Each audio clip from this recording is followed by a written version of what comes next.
5వ అధ్యాయము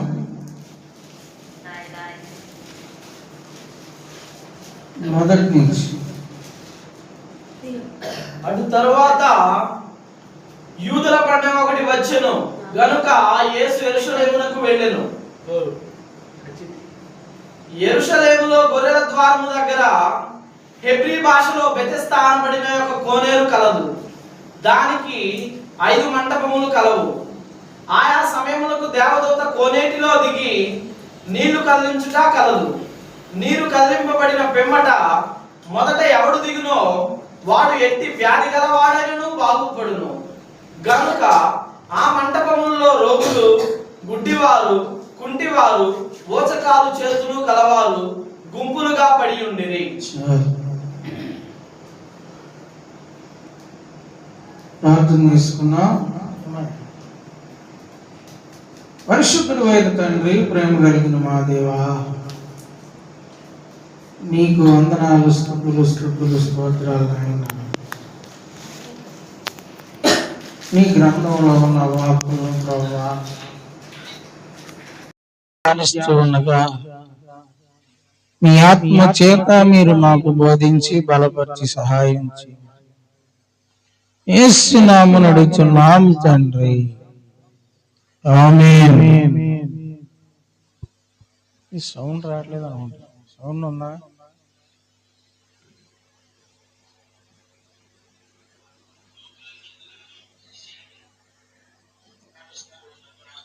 చదువుబడిన భాగంలో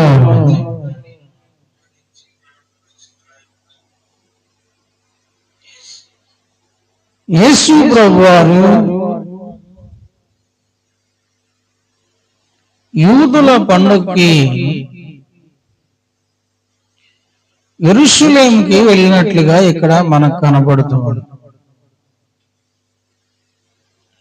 అయితే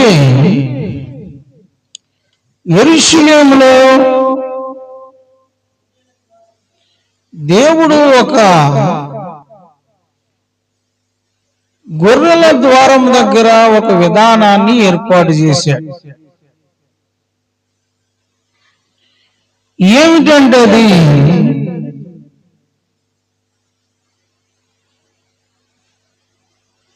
అక్కడ ఒక కోనేటిని ఏర్పాటు చేసి ఆ కోనేటిలో దేవదూతలు వచ్చి నీళ్లు కదిలించినప్పుడు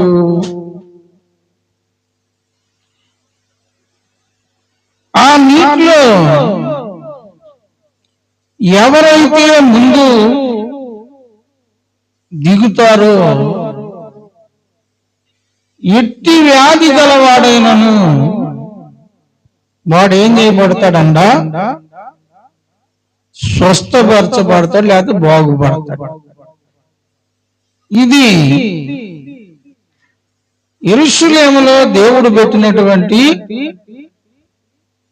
ఒక కండిషన్, లేకపోతే ఒక నియమం, క్రమం.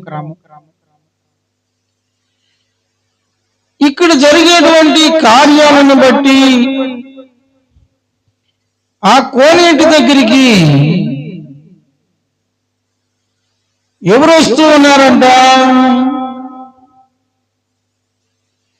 రోగులు,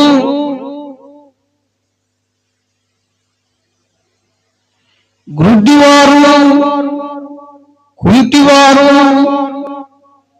ఊచకాళ్ళు చేతులు గలవారు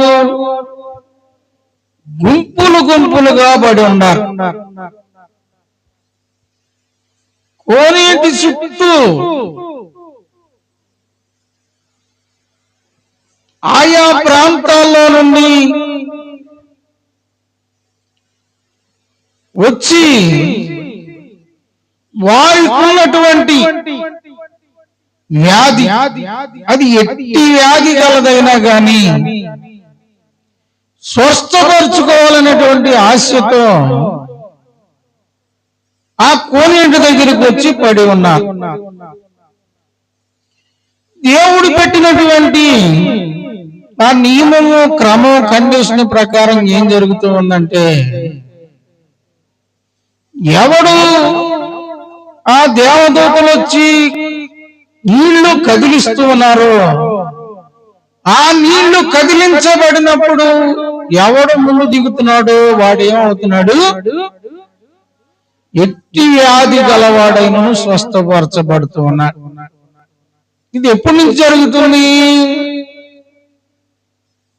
ఎప్పటి నుంచి జరుగుతుంది? యెరూషలేము ప్రారంభించిన కాడి నుంచి జరుగుతుంది.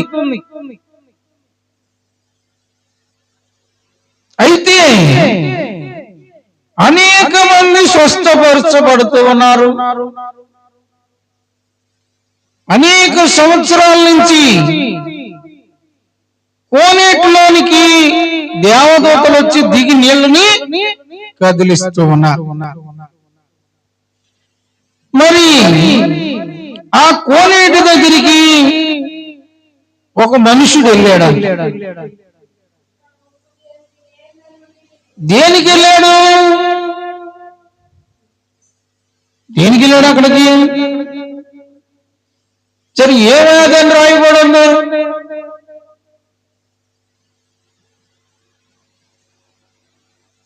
వాడికి ఏ వ్యాధి రాయబడి ఉంది? ఏ వ్యాధి రాయబడి, కానీ పరిస్థితి ఏంటంటే గబాల్ని లెగిసెళ్ళి దేవదూతలు నీళ్లు కదిలించబడినప్పుడు ఆ కోనేట్లోకి దూకే పరిస్థితిలో లేడు, దిగే పరిస్థితిలో లేడు. ఈడు వచ్చేసరికి ఏం జరుగుతుంది? ఏం రాజేష్, ఏం జరుగుతుంది? కాసుకొని ఉండేవాళ్ళు ఎవరొకరు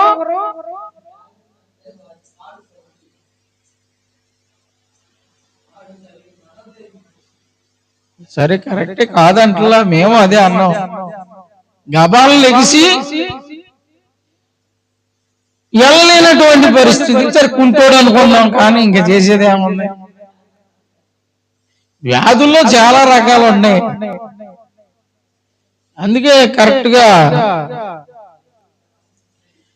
కండిషన్ అంతా తెలుసాడు. తెలిసేలేడా తెలగలేడా? కండిషన్ అంతా తెలుసు. బాగుపడాలనే ఆశతో వెళ్ళాడు.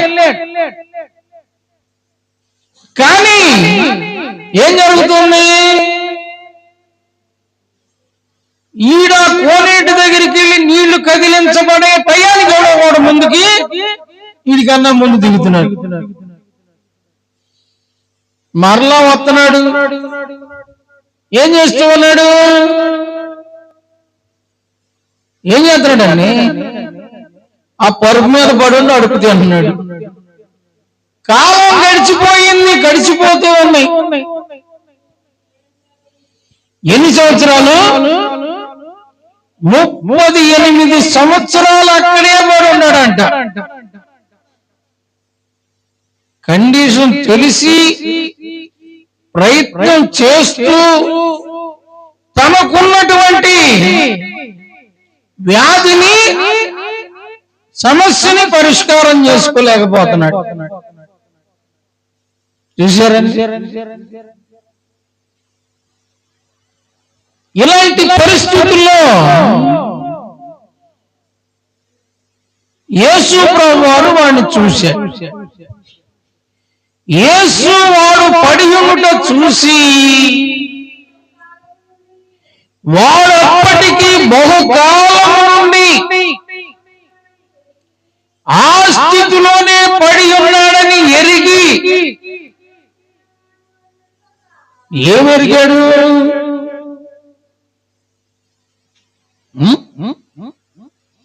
యేసు ప్రభువారు చూశాడు. ఈడాడికి వెళ్తా ఈడెళ్ళి దిగబోయే లోపు ఇంకొకళ్ళు దిగటం, వాడు బాగుపడిపోవడం, ఈడు వెనక్కి రావటం, అక్కడే పడి ఉండటం. ఇన్ని సంవత్సరాలు యేసు ప్రభు వారి వయసే ఎన్ని సంవత్సరాలు? 33. సరే 33.5 వేసుకోండి. మరి ఎవరు పెద్దోళ్ళు?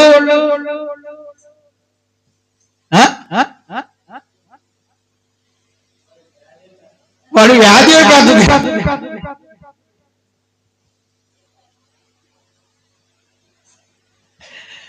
సరే శిలోయలు కోనేరంటే ఎప్పుడు ఎన్నో సంవత్సరాల నుంచి, ఎన్నో తరాల నుంచి ఉంటుంది. వాడి వ్యాధి వ్యాధే పెద్దది. వాడు కూడా ఇంకా పెద్దోడు యేసు ప్రభు వారు. మనుషులు ఇలాంటి వాళ్ళు ఎంత మందో ఉంటారు. దేనికి? దేవుని దగ్గరికి వచ్చి దేవుని సన్నిధిలో ఉంటూ ఎలా బాగుపడాలో, ఎలా బ్రతకాలో, ఏమి చెయ్యాలో, ఏమి చేయకూడదు తెలిసి దేవుని మేలు చూడని వాడు, దేవుని యొక్క కార్యాలని జరిగించుకుని వాడు, దేవుని యొక్క విధానాల్లో ఎదగిన వాడు ఎంతమంది ఉంటారు? ఎంతమంది ఉంటారు? చాలా మంది ఉంటారు. ఎందుకని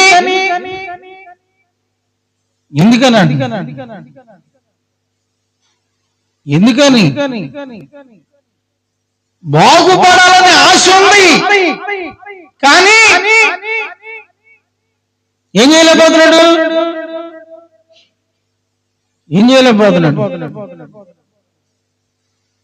ఏంటండి ఏం చేయలేకపోతున్నాడు అంటే అది ఇచ్చిన కండిషన్, దాన్ని ఏమంటారు తెలుగులో? ఇచ్చినటువంటి క్రమాన్ని ఇప్పుడు ఏం చేయాలి? దేవుడు మార్చుకోవాలా? వాడు మార్చుకోవాలా? కండిషన్ నాడు ఫాలో అవ్వలేకపోతున్నాడు.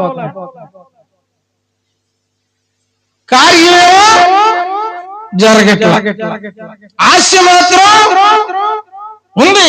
బాగుపడాలి, ఏదో ఒక రోజున బాగుపడాలి, ఎట్టగైనా బాగుపడాలని ఎన్ని సంవత్సరాలు కనిపెట్టి ఉంటాడంట? 38 ఏండ్ల నుండి. అందుకే యేసు వాడు పడి ఉండుట చూచి దేవుడు మాత్రం చూస్తూనే ఉన్నాడు. ఎప్పటి నుంచి వస్తున్నాడు? 38 సంవత్సరాల నుంచి అన్ని చూస్తానే ఉన్నాడు. చూసారా? దేవుడు ప్రతి మనిషిని చూస్తూ ఉంటాడు. ఏ స్థలంలో ఉన్నా, ఏ దేశంలో ఉన్నా, ఏ ఊర్లో ఉన్నా, ఎక్కడ ఉన్నా కానీ చూస్తాడంటారా? చూడరండి. చూస్తూనే ఉంటాడు. ఏదో ఒక రోజున వస్తాడు. ఏం చేయటానికి? నీ సమస్యను తీర్చడానికి, నీ ప్రవర్తనకు తగిన ప్రతిఫలాన్ని ఇవ్వడానికి, లేకపోతే నీ శాపాన్ని తొలగించడానికి, నీ దరిద్రతను తీసేయడానికి, నిన్ను ఆశీర్వదించడానికి, నిన్ను అభివృద్ధి పరచడానికి ఎప్పుడు వస్తాడంట? తెలియనప్పుడా? తెలిసినప్పుడా? ఎప్పుడు వస్తాడు? తెలిసి నీకు రావాల్సినటువంటి ఆ కార్యాలను పొందుకోలేనప్పుడు. సరే, ఇంకో ఉదాహరణ చెప్తాను. చూడండి, మొదటి రాజుల గ్రంథము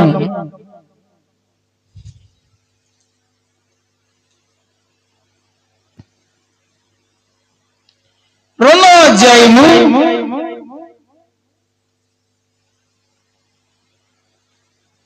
36వ వచనం చూడండి.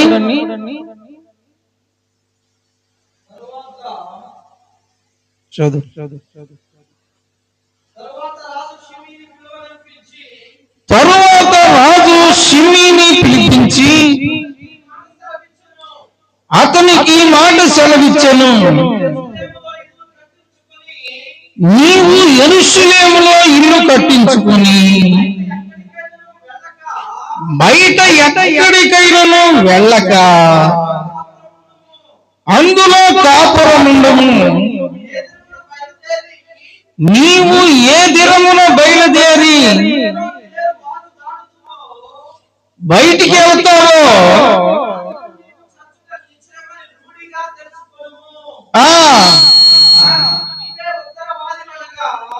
అనగా షిమీ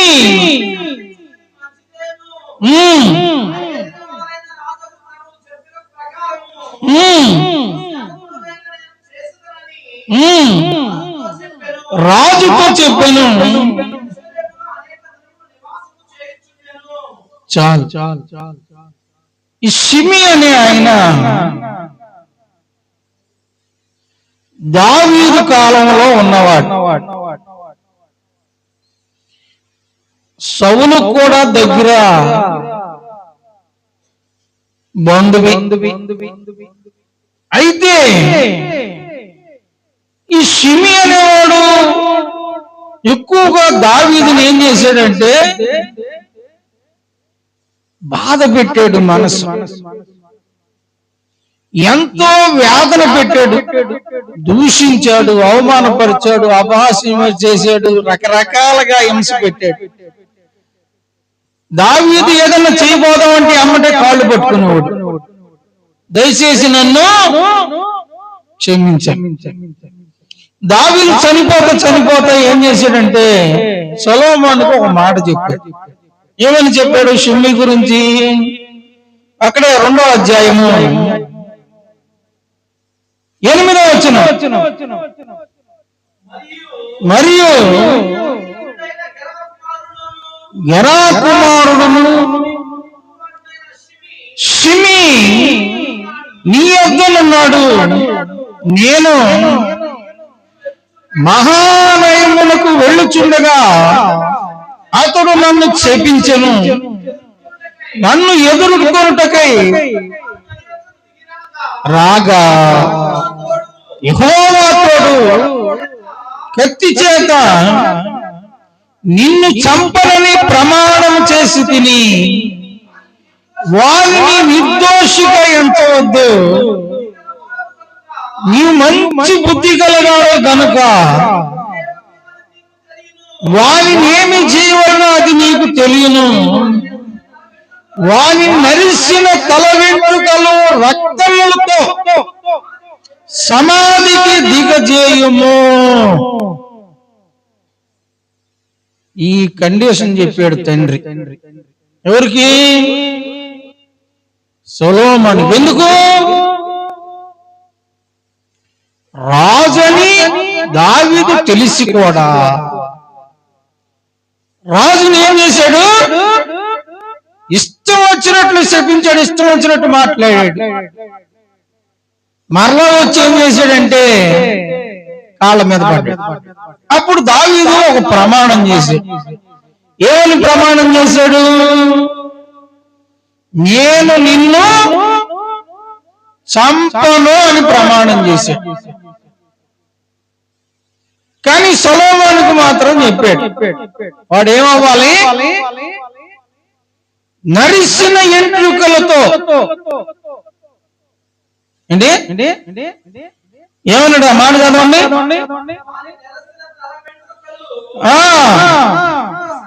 అది వాడు నరిసిన ఎంట్రుకలతో,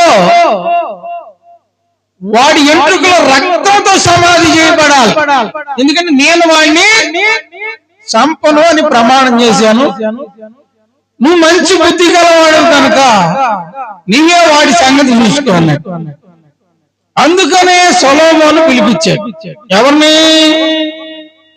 షిమీని పిలిపించి ఒక కండిషన్ పెట్టాడు. ఏమని కండిషన్ పెట్టాడు? నీవు యెరూషలేములో ఉండు, యెరూషలేములో తిరుగు, కానీ నువ్వు మాత్రం ఊరు దాటి బయటికి వెళ్ళకూడదు.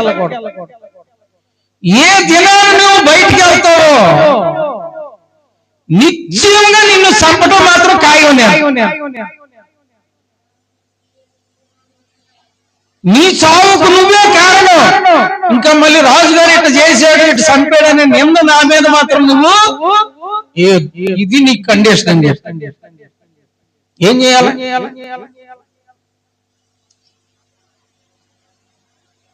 ఏం చేయాలండి?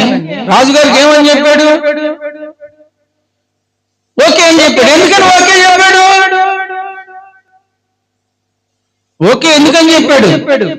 అసలు వాళ్ళ నాన్న చేతిలోనే చావాల్సింది, ప్రాధాయపడితే ప్రాణభిక్ష పెట్టాడు. ఒకవేళ సడన్ గా నేను చేసినటువంటి క్రియల వల్ల, నా ప్రవర్తన వల్ల ఈ సొలొమోను చంపుతాడేమో అని భయంతో ఉంటే ఆ కండిషన్ పెట్టాడు. నన్ను చంపాలనే ధైర్యంగా ఉన్నాడు. నా ప్రాణానికి నేనే ఉత్తరవాదం, నేను కరెక్ట్ గా ఉంటాను. కండిషన్ తెలిసి రాజుకి మాట ఇచ్చి ఏం చేశాడు? 3 సంవత్సరాలు అయిన తర్వాత మరి ఇచ్చిన మాట, పెట్టిన కండిషన్కు ఒబి అయ్యో. రెండవది మాట కూడా ఇచ్చావు. 3 సంవత్సరాలు వాడికి మర్చిపోయాడండి. మరి ఏం చేయాలి? ఏం చేయాలి? ఎమ్మటే రాజుగారికి తెలిసింది. ఏం సంగతి తెలిసింది?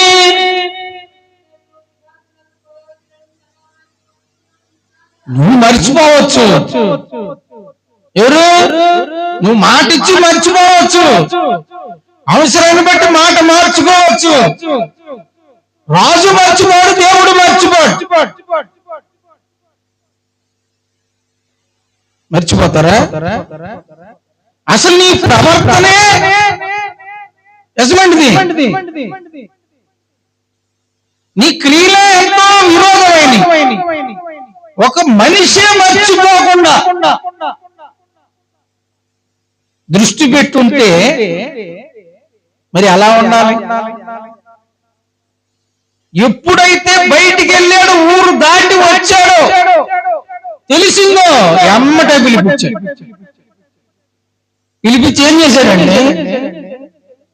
ఏం చేశాడు? 44వ వచనం, నీవు మా తండ్రి దావీదు చేసినట్టు నీ హృదయంలో మెదులుచున్న కీడంతయు నీకు తెలియను.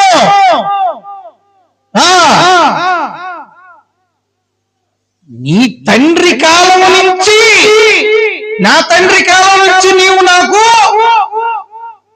ఈడు చేస్తానే ఉన్నావు.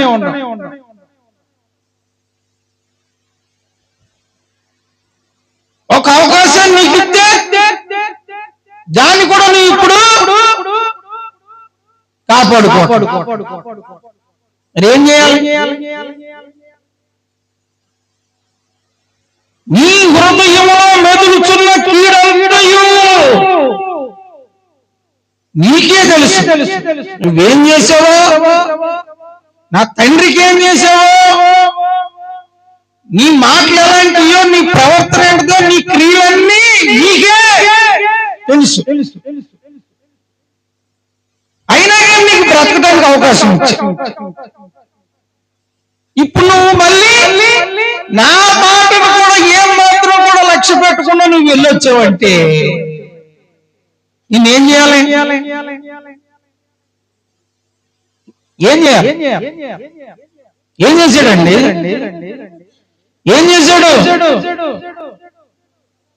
అయితే రాజైన సొలొమోను ఆశీర్వాదము నందును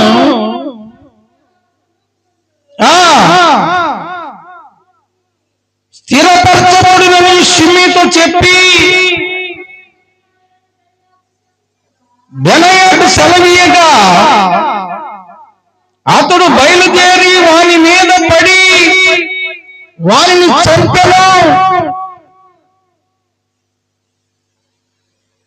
ఇప్పుడు సావుకి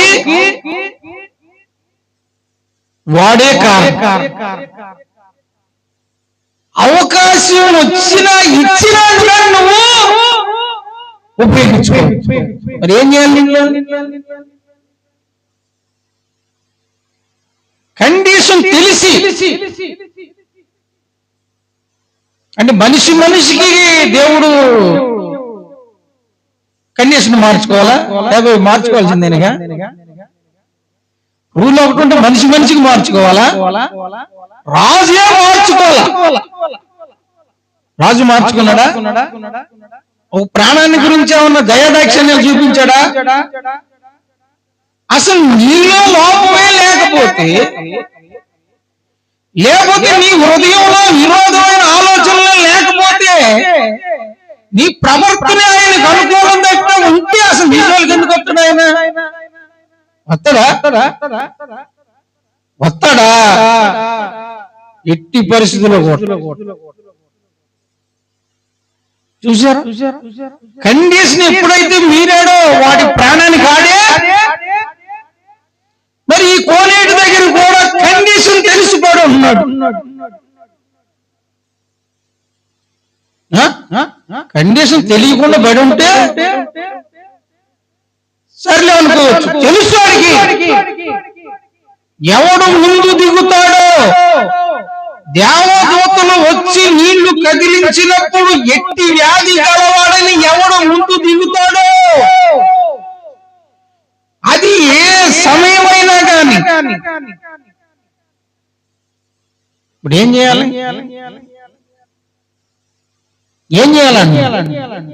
ఇప్పుడు వీడు బడి ఉన్నాడని దేవుడే మార్చుకోవాలి పద్ధతిలో. చూశాడు 38 సంవత్సరాలు చూశాడు. చూసి వచ్చి అంటూ ఉన్నాడు, యేసు వాడు పడి ఉండుట చూసి ఎరిగి, ఏరా అసలు నీకు బాగుపడాలనే ఆశ ఏమైనా ఉందా? లేకపోతే కాలం ఇట్టగే గడిపేద్దాం అనుకుంటున్నావా?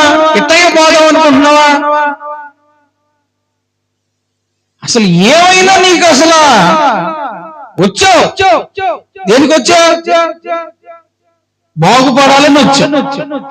నీ కళ్ళ ముందు ఎంతో మంది ఆ కండిషన్ ఫాలో అయ్యి బాగుపడుతున్నారు.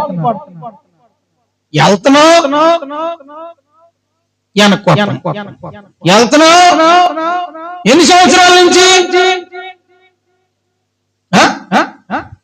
ఈ సంవత్సరం బాగుపడతాడు, ఈ సంవత్సరం బాగుపడతాడు, ఈ సంవత్సరం బాగుపడతాడు, ఈ సంవత్సరం మారుతాడు, ఈ సంవత్సరం మారుతాడు, ఈ సంవత్సరం. ఎన్ని సంవత్సరాలు? 38 సంవత్సరాలు. అందుకే అసలు ఒక్క అవకాశం ఇచ్చి చూద్దాం. వీడు బాగుపడితే బాగుపడతాడు, లేకపోతే యోబుని అంటాడు ఒక మాట. చూడండి, యోబు గ్రంథము 8వ అధ్యాయము 13వ వచనం చూడండి.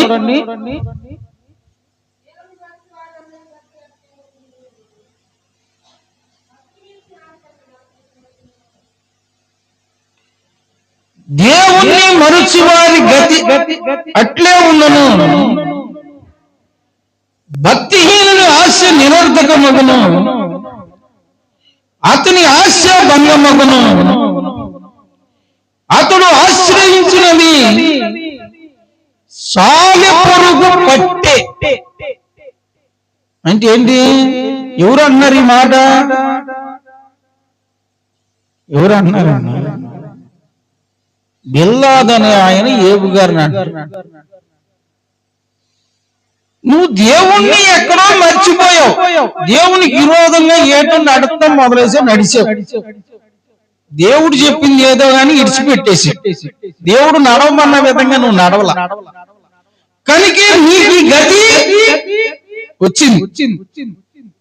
అంతేకాదు, భక్తిహీనుల ఆశ నిరర్థకం అయిపోతుంది.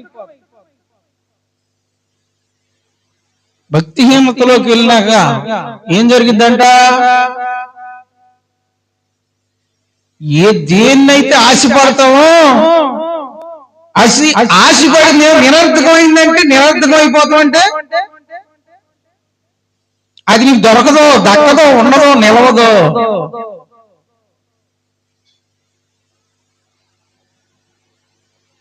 మనుషులు చేసేది అదే. సరే ఇంకేం చేస్తాంలే, ఇది ఆడ చేస్తాంలే, ఎట్టగొట్ట కాలాన్ని గడిపేద్దాం. ఉండా జాలి సత్య సత్యం బేబీ అంతేనా? ఏమనుకుంటారు? వాడు అట్టగే ఉన్నాడు, వాడు కండిషన్ మర్చిపోయాడు. గుర్తుండగా దాని గురించి పట్టించుకోవట్లా. ఎట్టగొట్ట పోవాలే, కాలం గడిచిపోతుంది, రోజులు గడిచి సంవత్సరాలు గడిచిపోతుంది. ఆశ నిరర్థకం అయిపోయింది, నిరర్థకం అయిపోతుంది.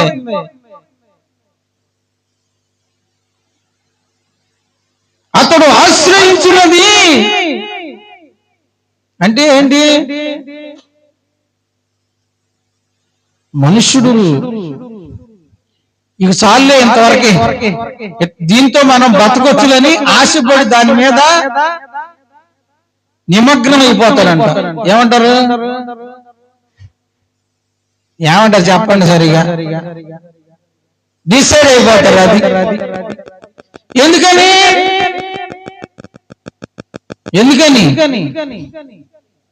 చెయ్యలేక, అది నడవలేక, చెప్పింది చెయ్యలేక, కండిషన్ పాటించలేక, నెరవేర్చలేక. చాలే నువ్వు అనుకోవచ్చు. దాన్ని ఏం చేస్తారంట ఆయన? సాలిపురు కష్టపడి అల్లిద్ది. ఏంటిది? గూడు. ఈ శారాలంటిది వెళ్ళి ఇట్లా అంటది అంతే. ఏంటిది? ఏవో నువ్వేదో భక్తి పరుడు అనుకున్నావు. నీ భక్తి అంతా సాలిపురుగు గుడిలాగా అయిపోయింది. చూసా, నువ్వు దేవుణ్ణి ఎక్కడో మర్చిపోయావు, దేవుని ఆజ్ఞ మీద మర్చిపోయావు, దేవుడి మాట మీద విడిచిపెట్టావు, దేవుడు చేయమన్నదేదో చేయలేకపోయావు. అందుకే ఇలాంటి గతి నీకు సంభవించింది. ఒక్కరోజునే నీ ఆస్తి మొత్తం నాశనం అయిపోయింది. ఒక్కరోజు నీ కుమారులు కుమార్తెలందరూ నాశనం అయిపోయారు. నీ ఆశ అంతా నిరర్థకం అయిపోయింది. చూసారండి, మనుషుడు ఎంతో ప్రయాసపడతాడు. దేనికి?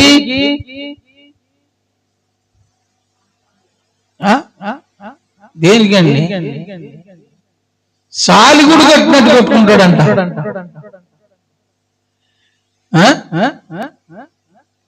కష్టపడి కొంచెం తేడా వస్తే చాలు ఏమైపోద్ది? కూలిపోద్ది. అంతే, కూలిపోద్ది. ఎప్పుడు కూలిపోద్ది?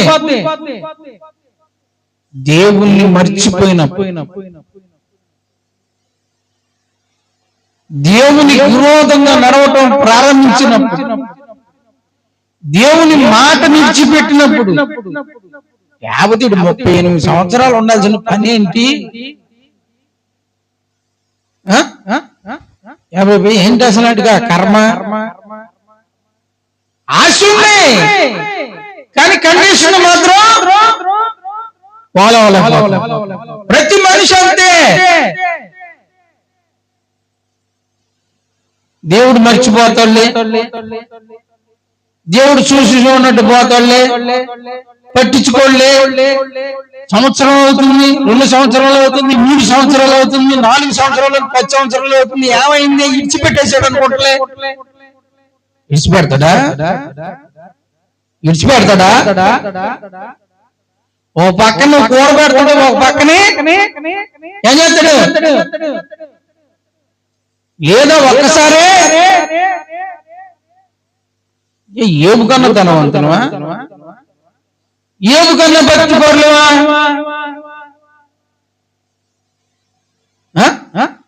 షిమ్మి అనుకున్నాడు, ఏమనుకున్నాడు? 3 సంవత్సరాలు గడిచిపోయిందిలే,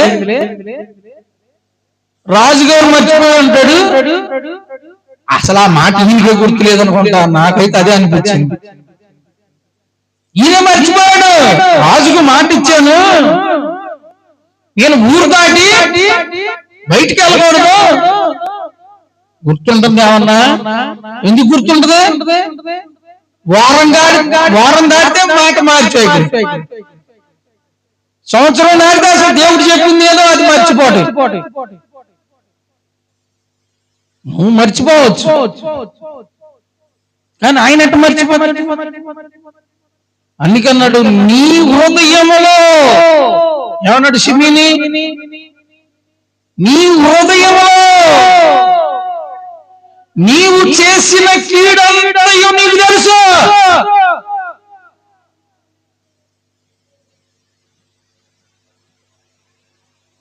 చెబుతుంటే ఒక్క మాట లేకుండా, ఒక్క మాట లేకుండా. ఎందుకని? ఎప్పుడు నాశనం వచ్చినాక, సచ్చినాక, మొత్తం ఊడిచిపెట్టు పోయినాక ఎప్పుడన్నా కళ్ళు తెరిసేది. అందుకంటాడు, నీ క్షేమకాలంలో నేను నీతో మాట్లాడి తిని కానీ నీ మాట వినని అనటం నీకు బాల్యకాలం నుండి. ఇర్మియా గ్రంథాలు అంటాడు, 3వ అధ్యాయం 4వ అధ్యాయాలు అంటాడు, చదవండి. ఎప్పటి నుంచి వాడుకైపోయింది? ఎందుకు? ఏం జరగదు, ఏం చేయట్లేదు, ఇంతలోనే చేస్తాడు అంటే, ఇంతలోనే ఏం జరిగిద్ది అంటే, జరిగినాక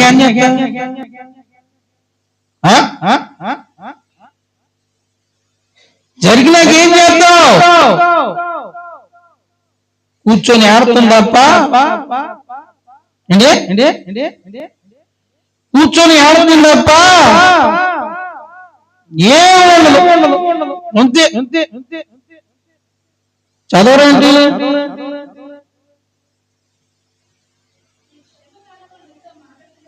ఎన్ని ఇర్మియా గ్రంథము 22వ అధ్యాయము 22వ అధ్యాయము 21వ వచనం అంట. నీ క్షేమకాలములలో ఎన్ని చెప్పాడు, వరే క్షేమంగా ఉండరా, ఇల్లు కట్టుకొని నీ భార్య పిల్లలతో సంతోషంగా బతకరా, నువ్వు ఊరు దాటమాక అన్నాడు. ఏం చేయాలి? మాట ఇస్తే సరిపోయిందా? గెలనని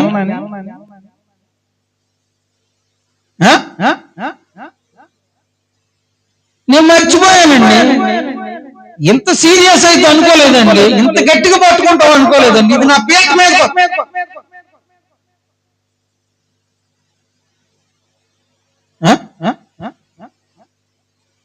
ఎప్పటి నుంచంట? నేను వినలేని నీ వంటివి, నా మాట వినకపోవుట నీ బాల్యము నుండి నీకు వాడుకైపోయింది. వాడుకైతే అలవాటు చేసుకున్నా, ఏం జరగట్లేదు, ఏం జరగదులే, జరిగినప్పుడు చూద్దాంలే. ఎన్ని సంవత్సరాల నుంచి అంటలా? అందుకే యేసు ప్రభు వారు చెప్పింది, అపవాది వచ్చి విత్తనాలు అంటాడు, వారు నమ్మి రక్షణ పొందకున్నట్లు అపవాది వచ్చి. 8వ అధ్యాయం లూకా సువార్త 36వ వచనం. ఆ సైతాన్ ఒకటి నమ్మి రక్షణ పొందకున్నట్లు, అది ఒకటి వచ్చి ఏం జరిగింది? ఎన్నిసార్లు వెళ్ళను, ఎన్నిసార్లు వెళ్ళా, ఎన్నిసార్లు చూడాలి, ఎన్ని సంవత్సరాలు తెలిసి అంటే దేవుడు మనిషికి సంవత్సరం అవసరాలను బట్టి, పరిస్థితులను బట్టి, భక్తిని బట్టి, కెపాసిటీని బట్టి, మనిషిని బట్టి మార్చేసుకోవాలి. ఎవరు మార్చుకోవాలి? దేవుడు మార్చుకోవాలి. ఎవరండి అటు చెబుతుంది? దేవుడు మార్చుకోడు. ఆయన ఒక్కసారి ఒక మాట, ఒక విషయం బయట పెట్టాడంటే అది ఎన్ని తరాలైనా. అందుకే శిలోను కోనేటికి ఒక కండిషన్ పెట్టాడు. దేవదూత వచ్చి నీళ్లు కదిలించినప్పుడు మొదట ఎవరు దిగుతాడో మరి అన్ని తెలిసి బాగుపడు. రెండవది చేయొద్దన్నది చేయటం నీకు, దానివల్ల ఏదో చెప్తే ఏం చెప్తాం? ఇన్ని మాటలు, నేనేం పాపం చేశా, నేనేం నేరం చేశా, నేనేం ఘోరం చేశా, నాకు ఇలాంటి పరిస్థితి ఎందుకు సంభవించి చెప్పక ఏదన్నా వాడు చెప్పాడు అనుకో, అయ్యి బాబోయ్ దేవుడు ఇట్ట కూడా చెబుతాడా? ఏమో బిట్ట కూడా చెబుతాడా? అసలు నీ దగ్గర లేనిది అసలు నీ దగ్గరికి ఆయనకి వస్తాడు? అసలు ఆయన వస్తాడా? రాడు. అసలు రాడు. వాడిని చూసి 38 సంవత్సరాలు ఆశ ఉంది, బాగుపడతా ఒక అవకాశం ఇద్దామని వచ్చి ఏమంటూ ఉన్నాడు?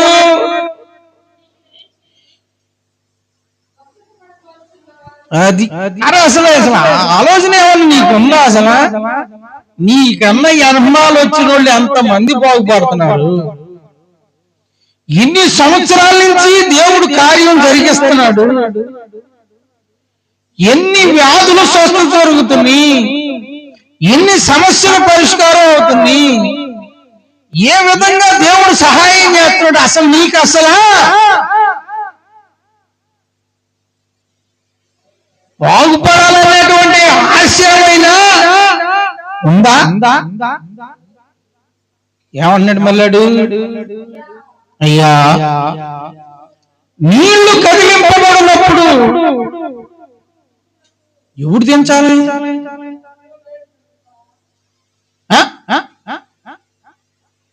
ఎవడో దించాలనుకున్నావు. అసలు నువ్వేంటికి వచ్చావు?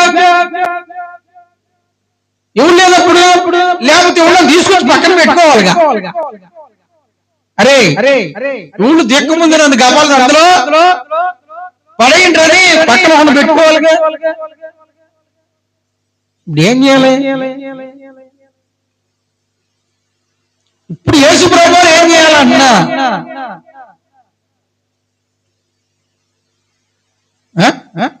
యేసు ప్రభు వారు వాడు వేసిన ప్రశ్నకి ఏం సమాధానం చెప్పా? అసలు బాగుపడాలని ఆశ ఉందారా బాబంటే ఎవడు నన్ను తెలీదా? అంటే దగ్గర కూర్చొని గబాలు నీళ్లు కదిలి అనగాలి, గబాలు అందరూ డొల్లినా కానీ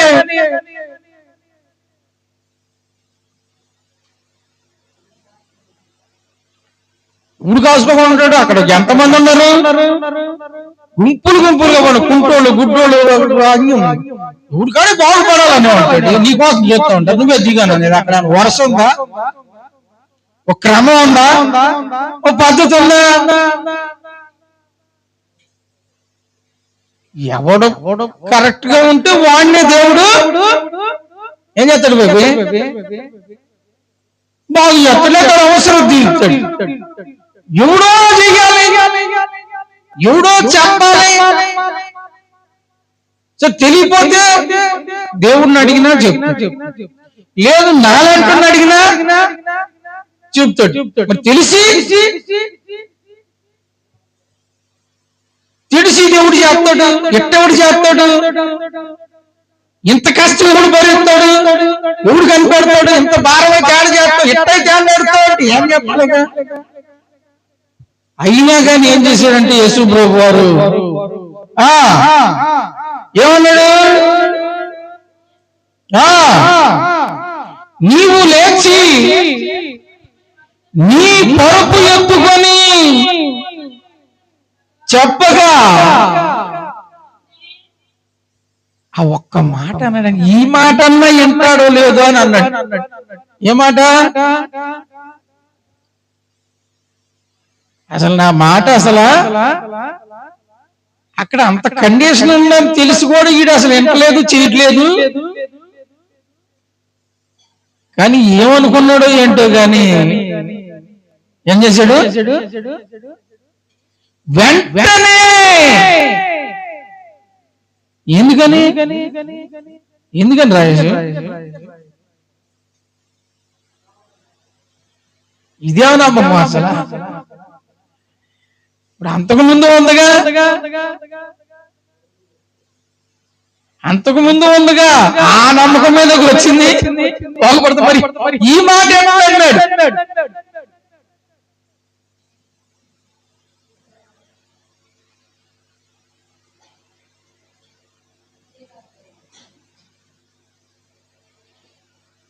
చేస్తాడా దీన్నన్న చేయడా? ఈ క్రీజెత్తి వీడిని నేను బాగు చెయ్యాలి. మనుషులకి ఇక్కడే బాధ అవుతుంది. దేవుడు ఏదో చెప్తాడు, కష్టతరమైంది, దాన్ని చేయాల్సి వచ్చేప్పటికే బాధ. ఎందుకని దానివల్ల ఏ నష్టం ఉందో ఎవరికి తెలుసు? దేవుడు తెలుసు. వీడు ఆశతో కూడా ఉన్నాడు, బాగుపడకుండా చచ్చిపోతాడేమో అని దేవుడు చూసి వచ్చాడు. లెగిసిన వెంటనే లేచి వెళ్ళిపోయాడు. ఏం జరిగింది? వాడికి స్వస్థత. 38 సంవత్సరాల నుంచి బాగుపడనటువంటి రోగం వెంటనే కొన్ని సమస్యలు ఎన్నో సంవత్సరాల నుంచి మనల్ని వెంటాడుతూ ఉంటాడు. ఆయన చూస్తూనే ఉంటాడు ఏ విధంగా బాగు చేయాలి. ఈ ఒక్క అవకాశం ఇద్దా, ఈ ఒక్క అవకాశం ఇద్దా, ఈ ఒక్క అవకాశం ఇద్దా నీ ముందు తీసుకొచ్చి పెడితే అసలు నేను అదే చేయనంటే అసలు చెయ్యాల్సింది ఎట్టకో చెయ్యి. నడవమన్న విధంగా నడవు. చెప్పి అసలు ఇచ్చిపెడతావు. నీకు బాల్యకాలం నుండి వాడికి కండిషన్కి భయపడు, రాజుకి భయపడు, దేవునికి భయపడు, ప్రాణవన్న భయం లేదు నీకు. ప్రాణవన్న ఏం చేస్తా? అంతే సత్య ఉంటే ఉండి ఎవరికి సంపాదించాలి, సత్య ఎత్తుకెళ్ళేది ఏమండి? అంతేనా పరిశుద్ధ గారు? ఏమంటా?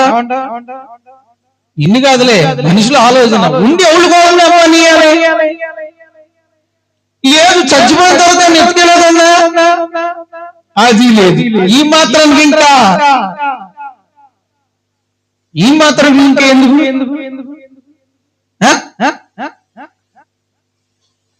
దానికి కూడా దిగుడు, చావు కూడా దిగుడు. అందుకే ఆయన ఒక్కొక్కసారి ఒక్కొక్క అవకాశాన్ని ఇస్తాడు, ఒక్కొక్క సమస్యని పరిష్కారం చేయాలి. వాడు గనక చెప్పిన మాట ప్రకారం లెగిసి ఆ పొరుపు ఎత్తుకుని వెళ్ళకపోతే ఏమయ్యాడు?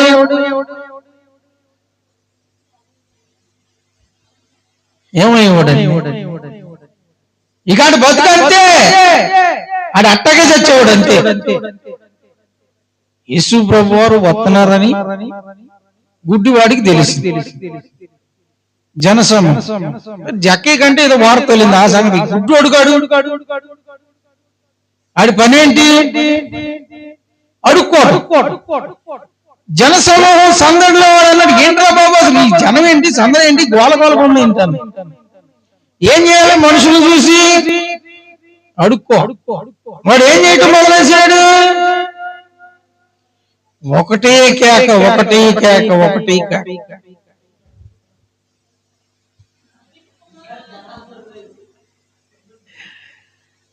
ఒకే ఒక అవకాశం వాడికి వచ్చింది.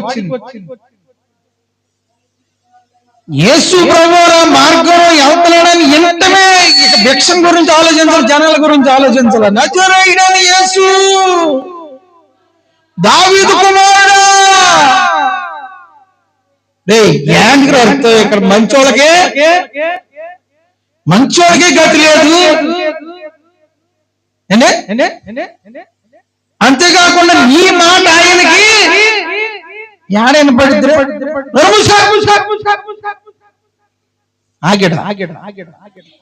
మరి ఎక్కువ ఒకరు దాటిపోతాడేమో, నా కేక అందకుండా పోయిద్దేమో. ఎందుకంటే ఆయన అనేక మందిని బాగు చేస్తున్నాడని ఎన్నాళ్ళు గుట్టోళ్ళు చెబుతోళ్ళు అందరినీ స్వస్థపరుస్తున్నాడు. రాక ఎమ్మటికి ఒక అవకాశం వచ్చింది. దావీదు కుమారుడు ఒకటే కేక. అప్పుడు యేసు నిలిచి వెంటనే, ఏంట్రా ఏం ఆశపడుతున్నావు నాలో అన్నట్టు ఆ మాట చదవండి. వచ్చినప్పుడు ఆయన అసలు నువ్వు ఏం అడగాలనుకుంటూ ఏం కోరుకుంటున్నావు నా వలన, ఎందుకు అట్లా? మనకు గనక దేవుడు ప్రత్యక్షమయ్యి అసలు నీ కోరిక ఏంట్రా బాబు అంటే ఏమంటా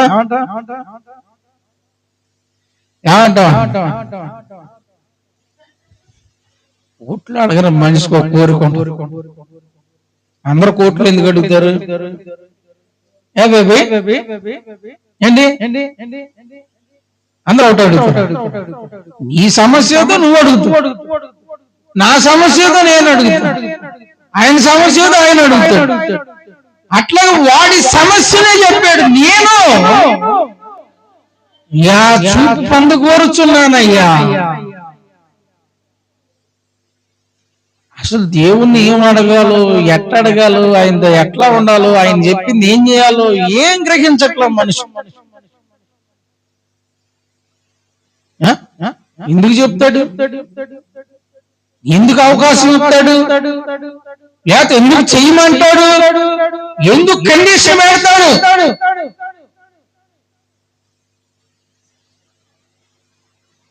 అసలు నీ జోలికి ఎంతకాలం రాని వాడు ఇవాళ నీ జోలికి వస్తున్నాడంటే దేవుడికి అవసరమైందేనా? దేవుడికి అవసరమైందేనా? దేవుడికి అవసరమైంది వస్తున్నాడా? లేకపోతే నీకేదన్నా నష్టం కలిగితే ఆయన చూడలేక వస్తున్నాడా? నిన్ను బాగు చేయాలని వస్తున్నాడా?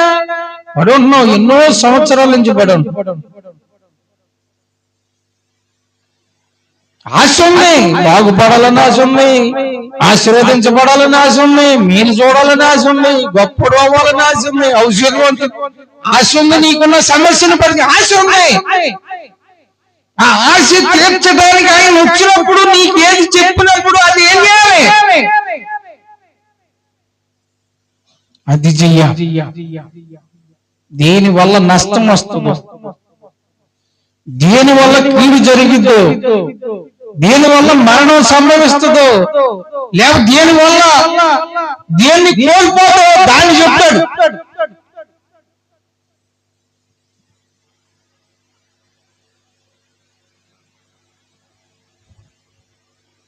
నువ్వు గ్రహించలేకపోతే ఒక్క మాట విషయంలో మా కుటుంబం నష్టపోయింది. ఒక్క మాట విషయంలో ఎలా నష్టపోయిందంటే,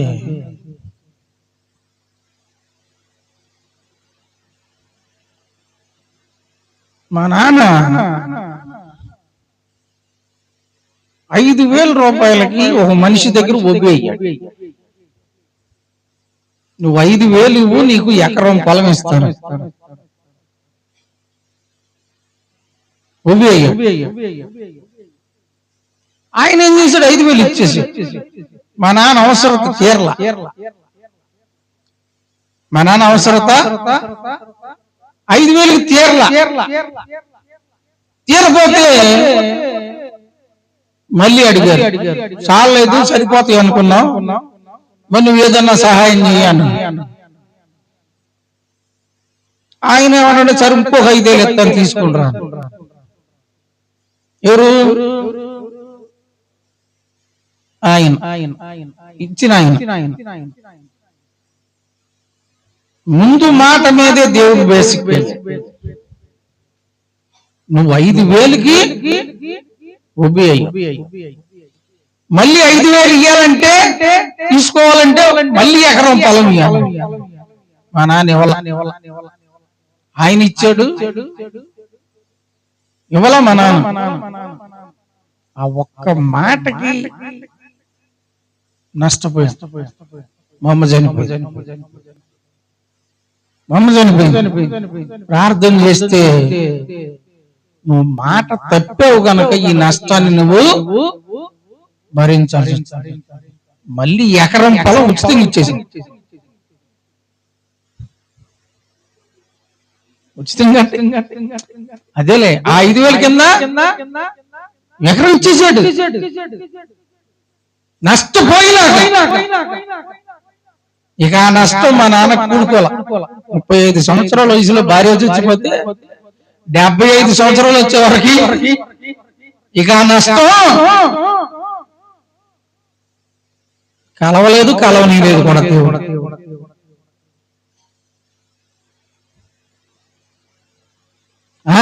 ఏంటి అడుగుతున్నా? ఏంటనుకుంటున్నా? దేవుడికి ఒక మాట ఇచ్చిన, దేవుడు మనకు ఒక మాట ఇచ్చిన ఎంత జాగ్రత్తగా ఉండాలి.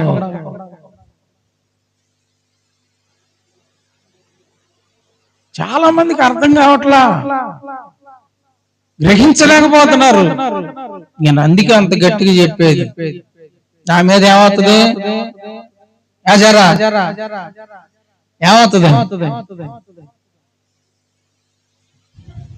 సార్? నన్ను ఏంటికి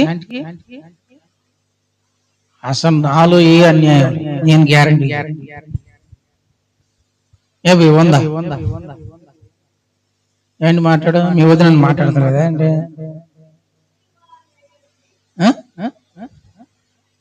నేను ఎవరి ఎడల పక్షపాతిని కాను. అసలు ఆ పరిస్థితి నేను తెచ్చి, ఎందుకంటే దానివల్ల నాకు, నా సంతతికి నష్టం, శాపం కూడా. నష్టం, శాపం అంతే.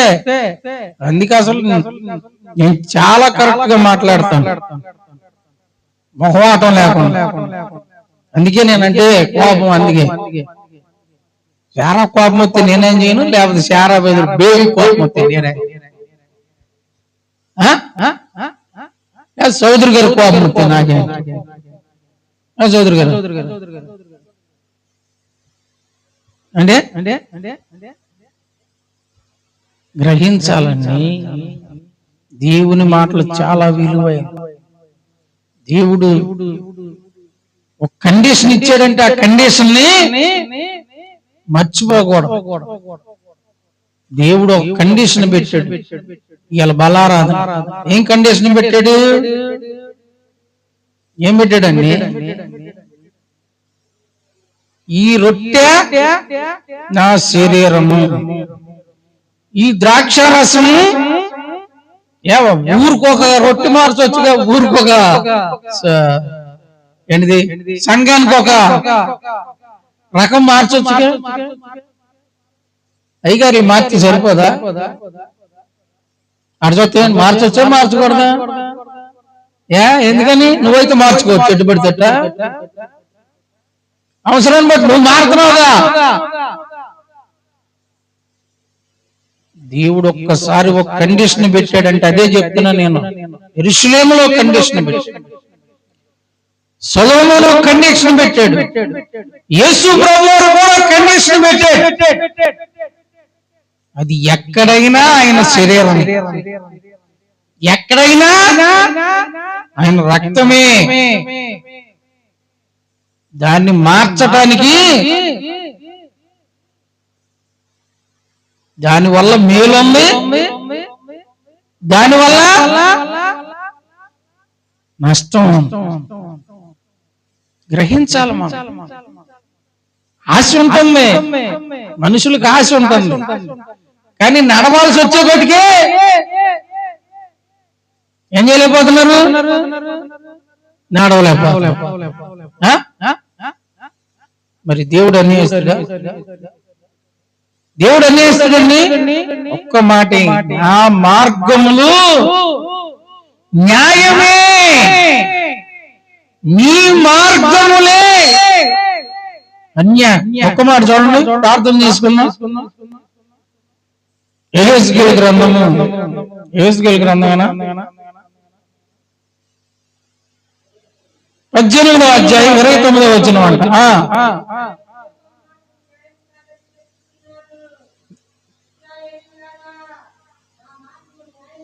నా మార్గము న్యాయమే కానీ ఏంటంట, నీ మార్గము న్యాయము కాదు. కాబట్టి ఇశ్రాయేలీయులారా, ఎవరి ప్రవర్తనను బట్టి వానికి శిక్ష విధింతును. మనస్సు త్రిప్పుకొని నీ అక్రమములు నీకు శిక్ష కారణాలు కాకున్నట్లు వాటినన్నిటినీ విడిచిపెట్టుడి. ఏమన్నాడు? నా మార్గం మాత్రం న్యాయమే. నీ మార్గం న్యాయంగా ఉందనుకో, అసలు నీ పోలికే నేను రాను. నీ మార్గంలో కనుక అన్యాయం ఉంటే, నీ ప్రవర్తనలో కనుక ఏమైనా మార్పు వస్తే మిమ్మల్ని విడిచిపెడతాం అనేది జరగదు. ఎట్టి పరిస్థితుల్లో కూడా విడిచిపెట్టను. రాజే విడిచిపెట్ట, సొలొమోను విడిచిపెట్టాడా? మనిషిని విడిచిపెట్టలా. మరి దేవుడు మనిషిని విడిచిపెడతాడు? విడిచిపెడతాడా? ఆయన జాలి గలవాడు, ప్రేమ గలవాడు, దయ గలవాడు, ఇంకా కరుణామూర్తి అండి. ఇంకేంటి చాలా ఉన్నాయి, ఇటు కూడా చాలా ఉన్నాయి. కఠినాత్మ, పగబడి తీర్చిపెట్టడు, ప్రతీకారం తీసుకొని విడిచిపెట్టడు. ఇన్నున్నాయి. మంచికి మంచి చిన్న పెద్ద సర్వీసు, లేదా ఇన్ని సంవత్సరాలు అయ్యా, ఈ ఒక్కసారికి బానెత్తాలే, ఈ చిన్నదేగా 50 అని సరిపెట్టుకుంటాడా? దోషుల్ని నిర్దోషులుగా ఎంత మాత్రం కూడా ఎంచడంతే, ఎంచినట్లు లేదు. ఆలోచన చేయి. ఇప్పుడైనా మైండ్ పెట్టు, ఇప్పుడైనా గ్రహించు, ఇప్పుడైనా సమరగా నడపడానికి ప్రయత్నం చేయి. ప్రయత్నం కాదు, నిర్ణయం తీసుకో. పనోడు చెప్పాడని వెళ్తే షిమ్మి ఏమయ్యాడు? చచ్చాడు. ఎలా చెప్పిందని వెళ్తే భర్త చెప్పాడని మానేస్తే, పిల్లల మాటని దేవుని విడిచిపెడితే, మా ఆయన మాట వింటాను నువ్వు పోయావంటే ఏంటి? ఎవరికి రాజేశ? ఎవరిని ప్రవర్తన బట్టి వానికే. నాది నీకు రాదు, నీది నాకు రాదు. ఆలోచన కనుక దేవుడిచ్చినటువంటి నియమాలు, దేవుడిచ్చినటువంటి కండిషన్, దేవుడిచ్చిన క్రమాలను ఖచ్చితంగా గుర్తుపెట్టుకోవాలి. ఏది తప్పినా, ఏది తొలగిపోయినా, ఏది చేయలేకపోయినా, మర్చిపోయినా డొల్లెద్దాం అనుకుంటాం. డొల్లెత్తా ఏం డొల్లిమా డొల్లిచ్చిన వాళ్ళందరూ ఏమైపోయారు? డొల్లిపోయారు. తప్పుకోవాలని చూస్తున్నాము, ఏం కుదరదు. ఆలోచన చేయి, ప్రార్థన చేసుకుందాం. ప్రార్థన. పరిశుద్ధుడు అయిన తండ్రి, ప్రేమ కలిగిన ప్రభువా, నీకు వందనాలు, స్తుతులు, స్తోత్రాలు నాయన. కాలము, సమయము తండ్రి నీ స్వాధీనములో ఉంచుకొని నీ ప్రేమలో, నీ దయలో, నీ కృపలో ప్రభువా మీరు నడిపిస్తున్నందుకు వందనాలు, స్తుతులు నాయన. వచ్చిన బిడ్డలను పేరు పేరు చెప్పున మీరు జ్ఞాపకం చేసుకుని రాలేకపోయిన వారికి మరొక తరుణం తెచ్చేయండి ప్రభువా. 38 సంవత్సరాల నుంచి కోనేటి దగ్గర బడి ఉన్న వాడి దగ్గరికి వెళ్ళి నువ్వు వాడిని చూసి ఒక్క అవకాశం వాడికి ఇద్దామని అవకాశాన్ని ఇచ్చినప్పుడు ప్రభువా వాడి అవకాశాన్ని సద్వినియోగపరుచుకుని, స్వస్థపరుచుకుని బాగుపడి వెళ్ళిపోయాడు. సొలొమోను కూడా ప్రభువా షిమ్మీకి ఒక్క అవకాశాన్ని ఇచ్చాడు. షిమ్మీ ఏమాత్రం లక్ష్య పెట్టుకున్న ప్రభువా అవకాశాన్ని పోగొట్టుకుని తన ప్రాణాన్ని పోగొట్టుకున్నాడు. నువ్వు మాకు ఎన్నో అవకాశాలు ఇస్తున్నావు. గ్రహించే మనస్సును దయచేయి, పాటించే హృదయాన్ని దయచేయి. మనుషులకి స్థానం ఇవ్వకుండా, ధనానికి స్థానం ఇవ్వకుండా ప్రభువా, సాతాను క్రియలకి స్థానం ఇవ్వకుండా నీ ఏర్పాటులో బలపరచు దీవించి నీవు మాకు దాసించిన ప్రతి మేలును పొందుకొని నీతో నీలో ఫలించి నీ రాజ్య వారసులై వారు బలపరచు దీవించి సహాయం చేయి. మరలా ఆదివారం వరకు మీరు అక్కడ చోటును భద్రపరిచి కాపాడమని యేసు నామమున అడుగుచున్నాము తండ్రి. ఆమేన్.